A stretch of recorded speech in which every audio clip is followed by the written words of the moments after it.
Good afternoon, everyone, and welcome to the Oregon Farm to School Procurement Grant webinar. Today, Rick Sherman will be hosting, and my name is Karen Williams, and I'll be helping him with the PowerPoint and watching the chat feature for any questions you may have. At this time, I'll go ahead and hand it over to Rick. Okay, everybody, as Karen has been saying, if you came in late, we muted everybody. If you have a question, use your chat feature. We'll get to it to the end. We'll record all the questions and include them in our frequently asked questions document that'll be on the website. So welcome everybody, and let's get going. As you can see there am I, and there is Karen, faceless Karen. So here we go. Okay, before we get too far, all materials, including this recorded webinar, will be on our Farm to School website. So usually we used to put this, it would happen almost instantaneous, but anytime now with our new website, it has to go through kind of an approval process, and it happens usually within a couple hours, but if not, it could take up to 24 or 48 hours, depending if the moderator is home. So, but anyway, this webinar will be there eventually, so keep checking back. But that is the link to our Oregon Farm to School website. You don't necessarily need to copy that down. You can Google it. Here's what happens. If you Google Oregon Farm to School, oh, I'm sorry. Sorry about that. We're on two different computers here, and I'm just assuming Karen's keeping up with me, and I forgot to tell her to switch the slides. So next slide, please. So if you Google Oregon Farm to School, and then this is what happens, next slide, you'll be directed to our old website, and it's very hard to see. It's in like size 6 font, but it says we've moved, and there's that link that you don't have to write down. If you click on that, next slide, there you'll find this is the Oregon Farm to School website, and what you're seeing now, and at the very top of it is the Oregon Farm to School grant. So if you click on there, that's where you go to the grant section. And yeah, go ahead. And then when you go there, you'll want to look at the stuff on the left-hand side. That is all the stuff for the procurement grant on the left-hand side. Couple things. Next slide, please. There is a listserv that is on the Farm to School grant page, and as well as the next slide.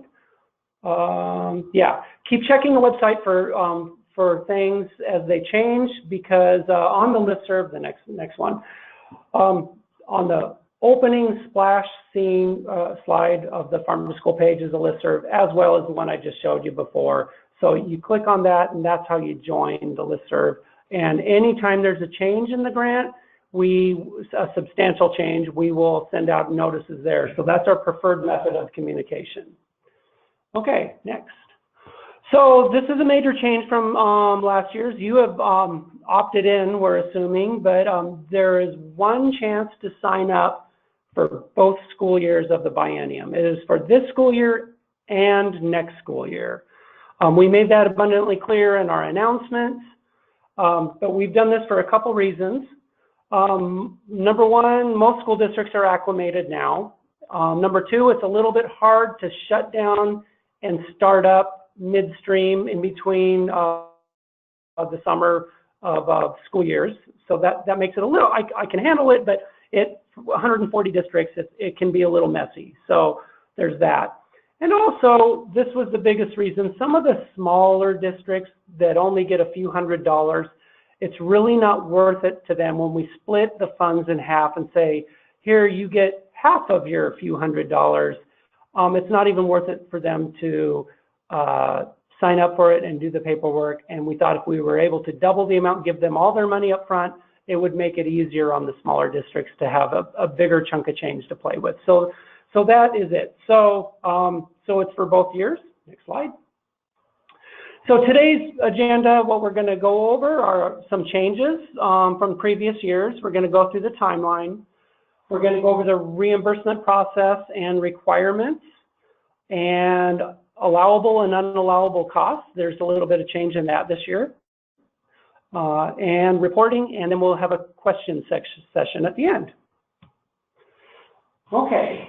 So House Bill 2038, that is the bill that gives this grant the authority. And I'm paraphrasing here, but it directs ODE to award grants to Oregon school districts for reimbursements of costs incurred in purchasing Oregon food products that meet certain criteria, and for funding food-based, ag-based, and garden-based educational activities through a separate grant. But today's purpose is the food procurement grant only, available to all Oregon school districts. If you're here for the competitive education grant for food, ag, and garden-based educational activities, we will be having a separate webinar about that one as well. Refer to the grant webpage for info on that one. So today we're having a food procurement grant, and we're also repeating this performance in a couple days. But tomorrow and Monday, we're having the education grant webinars too. So we're really busy. We're going to do them all live. We're going to record them and put them on the webinar too. So the most recent version. Next. Okay, so the procurement grant.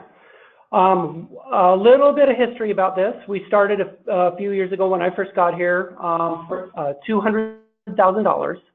We then, after that year, went into the next biennium and we got $1.2 million. And this was all one grant that was both the procurement and the education grants together, 80% for purchasing Oregon-grown food, Oregon-grown processed food, and 20% for the garden-based activities. That was together. But then the next biennium, 2015, 2017, what we just finished, we got $3.3 million added, and we split into the format we're doing now of two separate grants. One non-competitive one, a grant for all school districts to opt into, and a competitive one, which I've talked about before, for the educational activities that should be.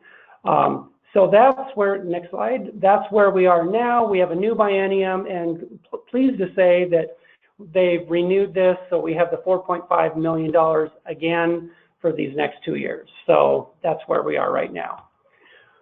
So who can participate in the procurement grant? Any public Oregon school food authority who can participate, that participates in the National School Lunch Program. And charter schools only if they participate in the National School Lunch Program as well. The reason we do this is it's a couple things here. In order to determine a fair and level playing field, the NSLP numbers are used to determine the amount of funding for each school district. Therefore, if your school district did not participate in NSLP, it cannot be eligible. However, funds can be used in any CMP program once you get in, so lunch, breakfast, snacks, summer meal, seamless summer, whatever. Okay, so the grant process. So you've opted in or whatever, that process is done, the deadline has happened, and people have been warned multiple times if they haven't. So emails were sent out to everybody, inviting them to participate and to opt in. Requirement is to attend a training webinar, which you're doing right now. Thank you very much. And an email was sent out last week, I think it was last Monday, with links to the following. It had an award letter, which basically gave your award amount. It has links to an agreement letter to be signed and returned to me. And it has an attestation form that you've attended a training. And then it has links to a baseline data report to be returned. And that is for people that have never been in this before. So there's like about 15 new school districts. All the other 120 school districts, if you've done this before, you don't have to do a baseline report. So you can chill out for this year for that. But new people will have to do that, and I can help do that that process with you, new school districts.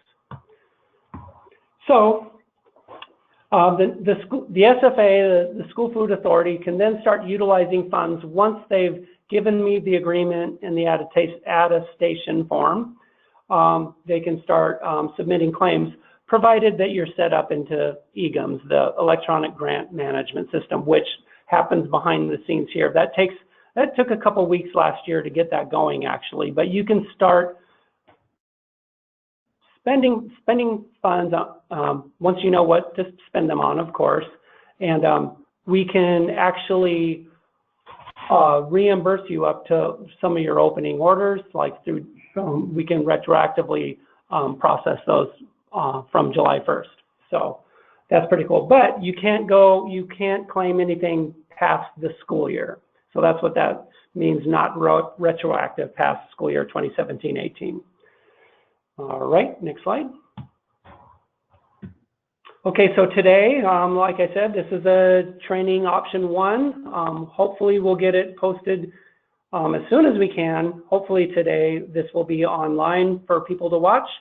And then we're gonna have our next one Thursday, the 28th in the morning for our option 2. And then if we have new questions, which I'm sure we will, we'll post that version to take the first webinar's place. Okay. All right, so some more timeliney stuff. So the baseline report for new school districts is due October 30th for first-time grantees only.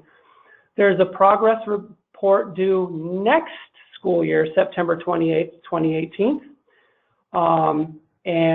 And jumping down a couple, there's a final report for everybody on September 30th, 2019. That's a long ways off, but we have copies of both of those posted online on our website, so PDF copies, so you could print them out and refer to them, because we ask you to track your purchases, your local purchases and things, and it's good to know what we'll be asking you. So like if we get to 2019 and ask you, hey, what did you do 2 years ago? That can be a little screwy. So have these printed out, and so then you know what you're getting into. That would be great. But anyway, backing up, there's 2 other dates that I kind of skipped over. All funds have to be spent by the end of the school year, not this year, but next year. You have a long time. That's June 28th, my birthday, if anyone wants to send me a present on that day. June 28th, 2019. And then all funds have to be spent by July 31st, 2019. If they're not spent, the funds will be liquidated. And that's in red there because I want people to see that. I didn't have any problems on the procurement grant side, but I did on the education side. So I think food service directors get this, and you'll know I'm serious about it. Plus, I keep really close tabs on this, and I will make sure you don't fall behind on spending stuff. More on that later. Okay. There's resources available on our website. We have a reimbursement worksheet for you guys to look at. It's new this year, and I'll be going over that in detail. There's a frequently asked questions document I've collected over the years and updated them to relevant questions for this year, and I will add lots of new questions I get to this, so it'll be a living document. It'll always have an updated date on the where you click on it, as well as on the document. So that'll be something that can be helpful. There's a baseline data tool for the new folks. And then there's, like I said, PDF copies of the progress, and that should be, and final reports. Okay, requirements for reimbursement. Districts will need to work with vendors to be able to identify which products are Oregon grown and processed. Sometimes mainline distributors like your FSAs and Cisco's will give you a list of Oregon purchases. Now, they haven't really been updated yet on some of the new rules, so you have to be cautious with that anyway. I get sometimes those reports from people, and they'll say that a lot of things slips by these people. Like people will put, well, it was on my report, and there was like Valencia oranges and imported Belgian chocolate or two that come to mind. Something. Now, I will check over your claims, and I'll catch some of that stuff, but hopefully it won't slip by me. But some of that stuff, you can't just take their word for it. You kind of have to really question some things. But they're getting better all the time. So check with your vendors to see if they know if things are Oregon grown and Oregon processed. That's a good start, and then we can work on the rest from there. Keep your invoices on hand, the ones that you are going to work with to submit as claims. I will go over what to do with them, but just keep those on hand in a bit. Okay, so the reimbursement process, I'll just talk a little bit about that, well, a lot about it actually. The process has been updated since last year.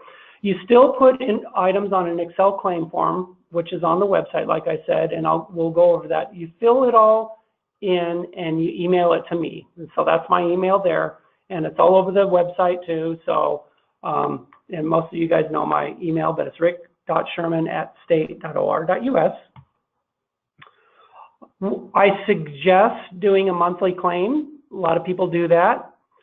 However, we've built some flexibility. We're not like a lot of other grants. We say some other grants say that you have to do a monthly claim and put you in a certain category where you have to do that. But with farm to school, you may want to focus on, let's say, produce, and the produce isn't available in the winter so much. So we want to give you some flexibility to find things. Some months might be more claimy than others, right? But you don't have to submit monthly. I suggest that. It seems to work out really good for those schools to do something like clockwork. It's worked out well for them. But as long as adequate progress is being made, like what we don't want to see is you do nothing for 3/4 of the year or 1 year and do it all in the last month. That's not going to work. So I'll define, next slide, adequate progress. Since I said that, here we go, adequate progress. We need to ensure that the funds are spent. If the funds aren't spent, the money goes away, and then it looks really bad for us to go to the legislature and say, hey, thanks for all that money. We didn't spend it, but can we have more? So I've done a really good job over the last 6 years of making sure that all the money has been spent, and I will continue to do that. So what that means is I track all of everybody's spending, and it comes out to what I call adequate progress. And the way we've defined that is roughly, half your money should be spent halfway through the grant, 3/4 of your money should be spent 3/4 of the way through, etc. If it starts getting to be, if it starts not looking like that, I'll start giving little nasty grams, emails, and saying, hey, we need, I'll give you a call and say, hey, can you pick it up a little? We need to use the funds. And then what happens, usually if the funds just don't get spent, I'll give you a few warnings, but then, yeah, I will take the funds away. We can do that. We have to manage the funds. And there's lots, believe me, there's lots of school districts out there that have no problem spending money on the right kinds of things, and they're screaming for more funds. And I'll give it to them. You know, I'll figure out a way to move the funds around to where they can be used. It worked out well last year, even with 3.8 million bucks that we had to spend. So it's work on our part, myself and my assistant, who I'm currently cut me a little slack this year at first because Ren is no longer with us. So I'm rehiring. She's doing other things, but yeah, I still have to hire another admin assistant. So between that person and me, we have to manage this progress. So please spend all your funds as you know, as you can. Don't just forget about it. Next slide. Okay, so as I said before, you know, you save your invoices. What you should do is make a copy of your invoice. You know, you process your invoice however you do. Make a copy of it, start a file. Hopefully the vendor, it can some point get there where they can list Oregon on the item, but that's happened in some cases, but not all. But if not, it's just you highlight the item on the copy of the invoice. And then what we say is start a file for that period you're doing. So like whatever, like if you're doing a claim for September, you have like all your supporting documents, all your supporting invoices in that file. You submit a claim to me. I look it over, make sure it's okay. I tell you to enter the amount in EGMs, which I'll get to again. I'll remind you guys on that. But then you just keep all that together with your claim. And then you start it, when you do another claim, then you start another file. So like I said, you send it to me at my email address. I will look it over, tell you it's okay to enter that dollar amount into our electronic grant management system, or EGMs. And then I will send you on the Excel spreadsheet on the last tab, it'll have your balance of how much you have left to spend, so you don't have to worry about that. But and I have a slide about this later, but it's a good time to talk about it as any, but if you get selected for a review from Farm to School, we pull a certain percentage every year to select at random. You just, like I say, hey, I want to look at October's claim. I'll pick one at random or whatever. You'll pull that claim and you'll already have them in a file. You can either scan it and email it or fax it or mail it to me. We do a desk audit here and tell you what's going on, and it's pretty simple to do. So anyway, so let's get into the Excel spreadsheet. There's some changes this year for people that are doing other work. Now you can start paying attention because it's a little different. So the reimbursement process, this looks kind of the same as last year. When you open up your Excel spreadsheet, you will find the first tab is an instructions tab. You don't put anything on that tab. It's just here to tell you what to do. There's some examples of some things on here, and I use it. Hang on here, I got to scroll down to see what my notes say. You include the invoice date, and you include the vendor, like FSA, DUC, whatever it is, who it says on the invoice. If you know the secondary source on there, but sometimes you'll buy something from one vendor and it'll be like, for instance, Duck Produce sells you strawberries from Stallbush Farms. If you know that, great. If you don't, that's okay. There's plenty of you that did know that and filled that out last year. I really appreciate it. So if you know the secondary source, please put it in there. And then you put the items in there, like cucumbers, total price of the unit from the invoice, how it's qualified. There's a drop-down list. It'll give you 3 choices: Oregon grown, Oregon processed, or Oregon grown and processed. And so those are the only 3 options, right? So you choose what it is. And then if it's a fresh produce item, like lettuce, apples, onions, garlic, right? Just fresh produce, then estimate the pounds for that. And I keep track. And you don't have to do pounds for anything else but fresh produce. And I didn't have problems with any of this stuff last year. Of 141 school districts, everyone did a pretty fantastic job of this. I mean, I'm able to clean it up. But but anyway, if there's substantial errors, I'll return it to you, and I'll call you on the phone, and we'll work through it. Okay, next one is, why is not up here? Okay, now there's a new tab this year. It's the, oh, okay, wait a second. I need to back up. Okay, so where you enter things on here is the food tab. Okay, so that's a blank form of, just like the instructions. This is where everybody enters the stuff in. Again, refer back to the instructions for the format. There's a specific way I like to have things put in there, like that's kind of backwards.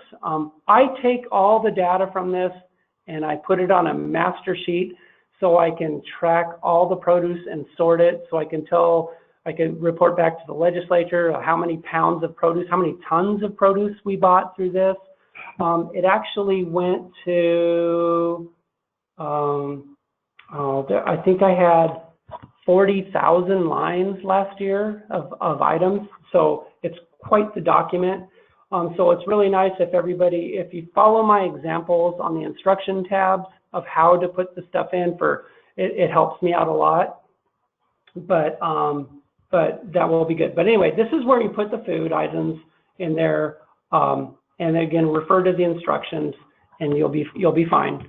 Now the next one, next slide. Well, back up one. So yeah, there is a new tab this year called an Other tab, and I want to talk about that, but I'm going to save it a little bit till later.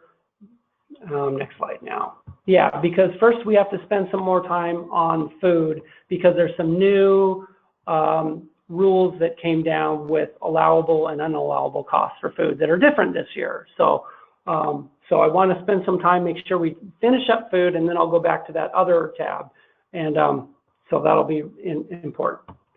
Okay, so unallowable and allowable costs. There's a few terms to review that I'm going to talk about, and I wanted to highlight them now. So there's supplanting, intent of the grant, and processed and minimally processed. And I'm going to go over those in detail now. Okay, so local food can be more expensive. The intent of this grant is supposed to give you funds so you can purchase Oregon food that you normally couldn't afford to purchase. We've said that for 6 years now, and we've said it in meetings and things like that. That's what the dream of this thing was. Supplanting means that you're just simply switching out products that you would buy for anyway that's going to be on the tray. So this became evident when the grant switched from a competitive grant to the current version.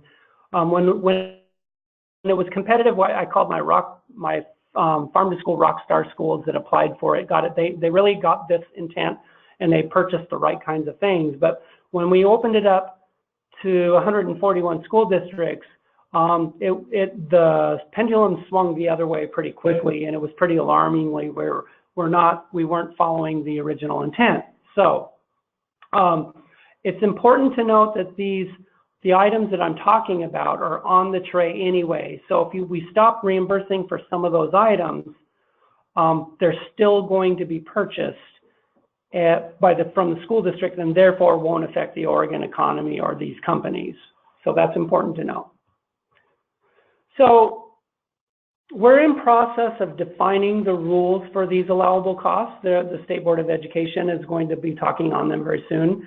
The next slides will detail these allowable and unallowable costs in detail. But if something happens in the administrative rule process and the rules are changed, we'll let everybody know through the listserv what I'm telling you about, and notify everybody. We'll notify all the grantees, actually, and the materials will be changed on the website. But this is how the rules are stated now, as we said. So we'll get into them. So allowable foods. Here's our allowable food for the grant. Produced, grown, raised, or caught in Oregon. So Oregon grown fruits and veggies in their whole or processed form. If it grows in Oregon in their whole fruits and veggies, or if they're processed, fruits and veggies, whatever, if they're grown here, they count. If Oregon raised meat, processed or unprocessed counts. Oregon caught seafood, processed or unprocessed counts. That hasn't changed. Okay, produced, grown, raised, or caught in Oregon continued. Dairy products such as cheese and yogurt made from milk from Oregon cows.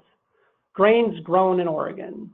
Bakery products from Oregon grown wheat. So like bakery products, if the bakery company says, yes, we have items that grow in Oregon, not processed, but if they can say, yeah, we have Oregon wheat or some Oregon wheat in it, then it counts. I know like Camas Country Mills is in that category. Ankeny Lakes Wild Rice is there. They do some of that. But some of the mainline bakeries do not have Oregon wheat. They import their wheat. So fluid milk from Oregon in containers other than half pint cartons. So we still don't, like the last 6 years, we haven't reimbursed for Oregon half pints because that is on the tray anyway. You're going to still buy that stuff. But alternative milks, dry milk, gallon milk for cooking, we've made sure that's in the rules so that made it in there. So those things are allowable. Okay, more than minimally processed. So minimally processed, that's a term that's been floating around the East, you might have heard, but it's a process in a manner that doesn't fundamentally alter the product, and the product retains its inherent character.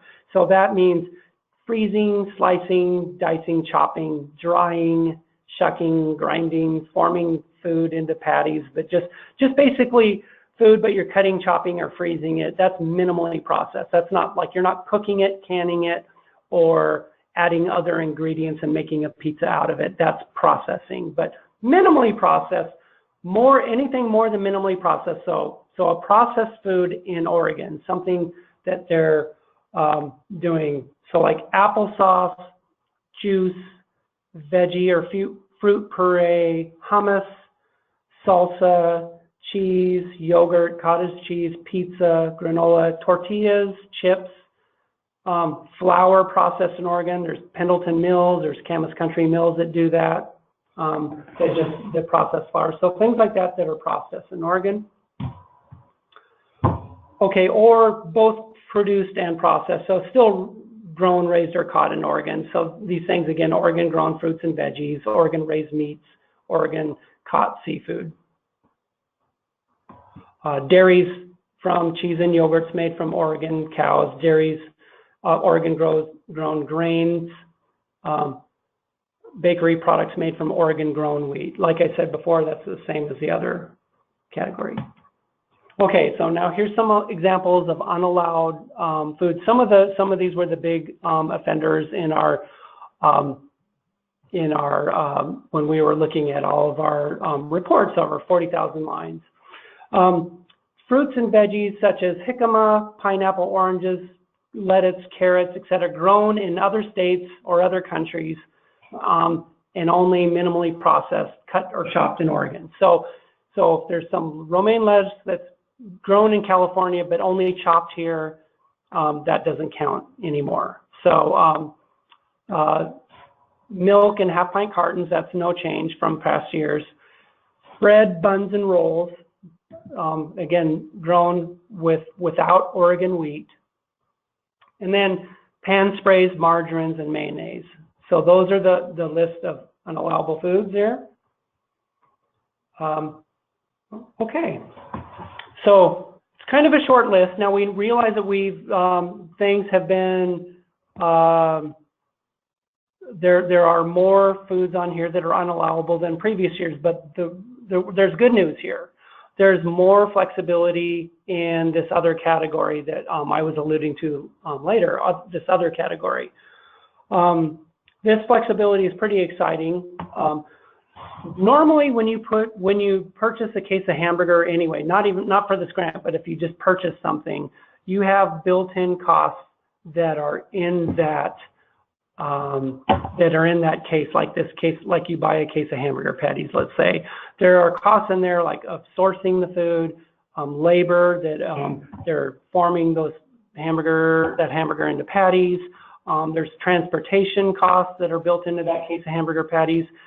That's built in there. And our grant hasn't allowed for that. We've had people that have wanted to like buy a cow and have it processed, but we could only really pay for the cow unless they found a way to capture some of those costs into the cost of the cow. So we are able to capture some of these costs now. So the next slide here. So now we have greater flexibility to utilize reasonable costs for labor, transportation of food, and sourcing of food in this grant. So how does that work? You have to use at least 80% of your grant for purchasing food. Now you can just go on and keep doing what you're doing and just use all 100% of your grant funds and buy food for it and not worry about the rest. But in case you do, and we were already talking in our rulemaking committee, some people might want to have this 20% of the funds to be able to do what I was talking about.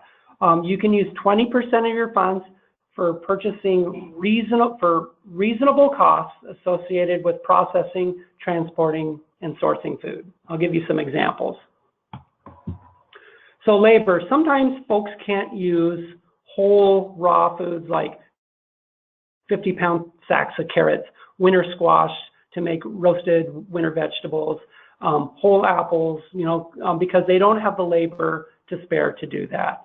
So now you can use these 20% of these funds to do that. You would submit it on a claim, and I'll show you how to do that. You submit hours times wages and benefits, and you can use labor to like chop up your winter squash and make into a winter medley or something like that, or make a tomato puree soup or something like that. That's something that we weren't able to do before, but it really brings it online with the rest of the food part, and you're able now to use some of these farm to school dollars better and use some of these farm to school things that you weren't able to before. So you can pay some of these funds for your staff for processing food. For mileage, we had a situation where a guy wanted to go to a livestock auction, buy a cow with funds, and transport it back. And now you can do that, use the government mileage rate. Many of you guys do that already, 53.5 cents a mile this year. It changes every year, but now you can do that. And again, I say reasonable costs for these too. I will question some of these things. You can't just like say, okay, here's 20% for the whole year. It has to be per, you have to be keeping track of the stuff and submitting it truthfully on projects you're doing. Another example was Ben Lapine in the first couple of years for this. Ben Lapine did a pork project where they had their FFA students come in and butcher their pork and use funds to pay for the USDA to inspect the meat. Now that was during the first years of this when they used their education funds to do this because it was wrapped up in one grant for everything. But now you can use this on the food side, which is pretty exciting. You can also use some of these other costs to pay for some smallwares or food service equipment like a mandolin or a Roboku or something like that, or knives or something like that, not like something that's plumbed in or a piece of equipment that's a permanent thing, but because the grants don't allow us to use for capital expenditures, but smallwares and things like mandolins, Robokus, or something like that would be allowable to use as in this other section too. Okay. There's another thing in here that came out for sourcing, like particularly in some of the remote parts of Oregon, like Eastern Oregon, people are saying, I just can't find food. I can't find it. I need help. I need to hire someone to help me find some of this food. So like hire a nonprofit or someone. Well, now you can do something like that. You can use half, and this came out of our rules committee, we thought it was a little bit reasonable to put some limits on this, but to use half of this 20% funds, or 10% of total, but this it's half of this 20, you could use for sourcing food or hiring somebody to help source your food, or paying one of your staff to help source, or something like that. So that will help people find food, hopefully. Okay, so here's the other tab that I was telling you about. After the food tab, there's another tab. I condensed it a little to fit in this screen, but there's 3 sections there. There's an example section that's grayed out up there that has labor, mileage, and some things in there that's pretty straightforward. So you put those categories, labor, mileage for processing food in the light green section, and then down below in the yellow section is where you would put anything for sourcing food. Once you do that, next slide, everything will roll over to a total tab. So at the end, and this is kind of more like what our education worksheet looked like for any of you guys that participated in our education grant. We had multiple tabs, but basically instruction, food, other, and they all roll over to the other tab. I ask that you don't put anything on here. When you send me your claim, everything rolls over to this tab, but I will go ahead and put in information from your previous tabs. And I'll send it back to you, and it'll have your remaining balance on there for the rest of the school year. And so everything does roll over on here. It should be good to go. Your food goes to the food part, then there's a labor, and there's a sourcing tab in here. So I think it will work. I was playing with it a lot. It's brand new to me too. So we'll see how that goes. Okay, so like I said, a review process. You save your invoices. When I ask for one of your claims, I'll pick one of your claims at random, and I'll say, please send me your. I have your Excel claim sheet, but I need the invoices to back it up. We'll send that, and we will do a desk audit. Probably my assistant will do that. That's a good project for her or him, as it will be. Okay, next slide. Help in getting local items. If you need help, there are some resources on the website. So there's some tips and tools and things like that, and you can look that. I would call your distributor that you already deal with and ask them if they have local items. Try your local nonprofits. Some of the places in your area, like Willamette Farm and Food Coalition, Eco Trust, Rogue Valley Farm to School, wherever you're living at, they might be able to give you help. And there's a link called Food Hub, and if you click on this link, it goes to a website that looks like this, and basically it has 36 Oregon fruits and veggies. And when you click on there, you have to sign up by putting your email in. And then once you do that, and it's free, but you click on one of the items, and then it'll say how many mile radius from you do you want to go out, 50 miles, 100 miles, or whatever, and it'll give you local farmers and stuff that sell that item. So it's been pretty slick.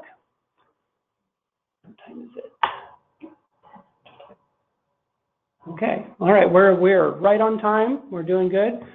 All right, so now we're getting towards the end of this. I anticipate some questions. We will start taking some questions on, if you haven't said any already. Now would be a good time for you to use the chat feature and do some more. We will post everything on here on our frequently asked questions document, and we will update it again, like I said. The FAQ doc will have updated data on there and posted on our website. We do have a couple questions that have come in at this point in time, so I'll share those with Rick. While we do that, I will mute the line, but we'll be back on shortly to discuss the answers.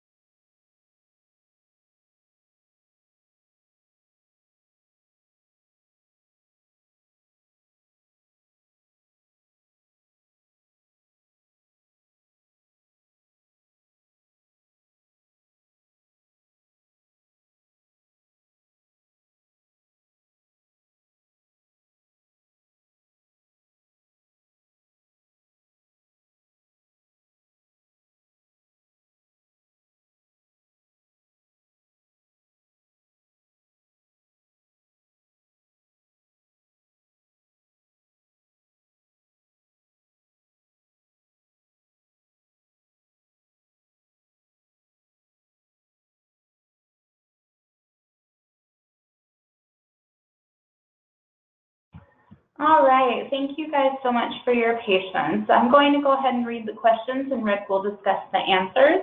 The first question is, has Franz been approved for their sliced bread? Okay, and for some of you guys, I did touch this, and you probably said the question before I got to it, but I did go over that a little bit earlier. But no, Franz, bread, rolls, and bakery products, unless the company can say that the wheat has been grown or the grain has been grown in Oregon, if they can attest to say that they have Oregon wheat in their product, then it doesn't. It's like one of those things that's supplanting, that's on the tray anyway. So no, they're not approved this year. Okay. We're getting another question. That answers the next question as well. Is bread made in France, Oregon going to be an allowable cost? So that falls under the same answer you just gave. So the next question is, so processed foods don't necessarily have to be Oregon grown products, i.e. applesauce processed in Oregon but uses Washington apples. That's correct. If it's processed in Oregon and not one of those ones that are that were called out in terms of half carton milk, bread, pan spray, margarine, oil, but if they're processed in Oregon, those other things, they're typically not on the tray all the time anyway, like hummus or yogurt or something like that. If those products are processed in Oregon, then yes, those count. And that's something that, like I said, it's not on the tray every day anyway. So yes, they count. Okay. Next question is, what if foods are donated, for example, fresh apples? Can you bill only staff hours for processing, or when we submit, does it have to include apples and hours? That is a really good and unique question. That one has not come up before. I would say my interpretation of that, though, excellent question. This is for two things. It's for healthy Oregon food, but it's to stimulate Oregon economy. So we want to be buying food from Oregon farmers, ranchers, and producers, stuff that you wouldn't normally be able to afford to get. And therefore, a stumbling block was, I want to be able to afford to buy these products and help stimulate the economy, but I can't because of labor, then yeah, we should use labor to do that. But you're really not helping stimulate the Oregon farmer economy if they're giving you the food for free. So I am going to say that no, the labor would be there to help you for food that you would buy that you normally couldn't because you couldn't afford to chop it up and stuff. Good question. Next question is, what about granola? Processed in Oregon, but not all items are grown in Oregon. Yeah, I thought I saw granola on one of my examples. I remember seeing it as that would fall into that category of items that's not normally on the tray, that's processed in Oregon, like tortillas, chips, hummus, things like that. That would be an allowable cost. It's not certainly a bread, bun, or a roll. Okay. Next question is, are electronic worksheets with invoice numbers still viable to use? Yeah, they were. We could use those as a backup. You can just retain those, and you can store them electronically for backup for your reports. Now, you wouldn't send it in as a claim. You still have to fill in your Excel claim form.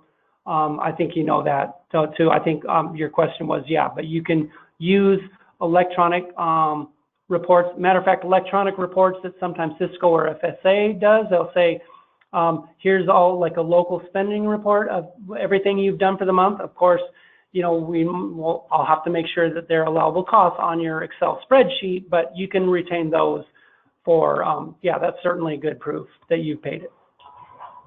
Next question is, to clarify, if we are purchasing Oregon processed flour from Camas, Country Mills. can we charge our staff time to turn that flour into pizza crust? Yep, you would, as long as you're buying food from that item, then yes, you could do that. Okay, next question is, example of milk reimbursement. Half gallon used to make a recipe. Alpenrose, Dairy Gold. How do we know the pool of milk is from Oregon? That's a good question too. There's a few companies out there that have said that they have their milk from Oregon cows. The ones that I know of are Lockmead, I believe Umpqua, and I believe Tillamook are the only ones that I know. Now the rest of them might have Oregon cows, or they might not. They the first three that I talked to you about, Tillamook and Lockmead and Umpqua, they do have only Oregon cows, but the other ones have what they call pooled milk, and they can't say on a given day if they'd have some Oregon milk in there or Oregon cows or not. It might be all Washington, Idaho, or whatever, and they don't want to tell us. They know because of traceability, but as they put it, they don't want us to know who their farmers are and knock on their doors and bug them. And so I understand that. That's right. But those plants do process their yogurt and stuff like that in Oregon. So if they process the stuff in there, that's where it comes in, like their yogurt, cottage cheese, sour cream. That's allowable. And we've allowed milk pints for that. They're processing those in Oregon as well, but not half pints. I just said milk pints, I'm sorry. But alternative stuff that's not going to be on the tray anyway, like gallons of milk, like you said, for cooking, or alternative milks for those few people that have allergies, things like that, that's not going to be on the tray. So those would be allowable. Okay, thank you. And the next question is, could I approach a local restaurant in our town about purchasing salsa from them if they make it in-house? Yeah, there's no difference between a restaurant and a company business as far as I'm concerned. I know there's been some people that have done that with local hummus down in Eugene, and I think Casablanca Foods and things like that. We've allowed that before, and that's Oregon economy working too. It's a food processing on a different scale, but yes, it's allowable. Okay, great. Next question is just a clarification on fruits like Asian pears, apples, etc. Is that considered supplanting when we purchase those? Are they allowable? Yeah, whole fruits are not, because like I said, yeah, there's going to be some fruits and veggies on there, but there's such a wide variety of stuff that could be there. And certainly Asian pears, that's a value-added item that's more expensive, that's not available, or a pluot or something like that.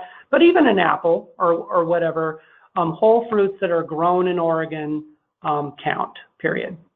Okay. Next question is, please clarify Oregon-grown processed, not grown in Oregon, are allowable, but only if they are more than minimally processed. Applesauce and hummus, for example, but not Jacima from elsewhere. Jicama. Oh, goodness.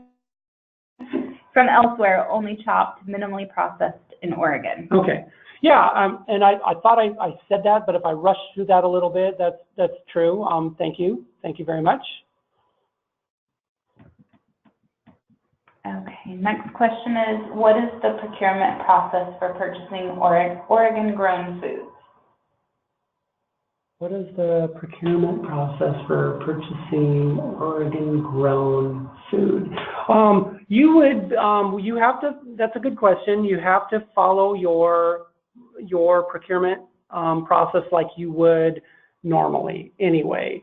So, you're using food that is, or you're using funds that are public dollars. So you have to follow your public dollars stream like you would normally for your food service. You're buying them with your federal dollars actually, and then you're getting reimbursed with state dollars. So you have to use the more restrictive of the two systems, but you purchase food like you normally would, but we just reimburse you. So you purchase your food, process your bills like you always do, and we reimburse you for allowable products. Okay, and the last question we have at this point, another one just popped in. If we switch tortillas from an out-of-state to an in-state process, does that qualify? Yeah, tortillas, as that was one of the examples that I gave that would qualify anyway. So tortillas and chips do qualify. They're not just minimally processed. They're not just cut, chopped, or frozen. They're actually processed in Oregon and stuff. So they would count. Okay. Next question is: could I buy a whole pig locally and demo a butcher technique for a culinary class that used the product for school nutrition? I'll say yes, you can, but you might want to you do me a favor on this. When Ben Lapine did this, first of all, let me back up a bit. Anytime you use food like that is produce, that's just regular produce, there's not that kind of level of regulations in there. But anytime you are processing food in a way or serving beef, chicken, or whatever, it has to be USDA inspected. So you're using a live animal that hasn't been inspected yet and then serving it. And by rule, the USDA would have to inspect that. Now, what Ben Lapine did in this case, like I just said, you can use some of these dollars to pay a USDA inspector to be with you when you're demoing it, and that's just what Ben Lapine did with their hogs for their FFA class. So in answer to your question, yes, there's a way to do it now in this grant that's pretty easy, but you'll have to do a little bit of homework first, and it's not an undoable thing. I'm sure you can find a USDA inspector. I don't know who that would be off the top of our head, but I'd be interested in helping you find it. So yeah. Okay. At this time, we're going to go ahead and mute the line for just one moment to make sure there are no more questions that are coming in. We'll be back on in just a moment.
Okay, thank you everyone for attending the webinar. At this point in time, we have not received any more questions, so we will go ahead and end the call. Again, this call is recorded and it will be posted to the website. Thank you and have a great day. Bye, everybody.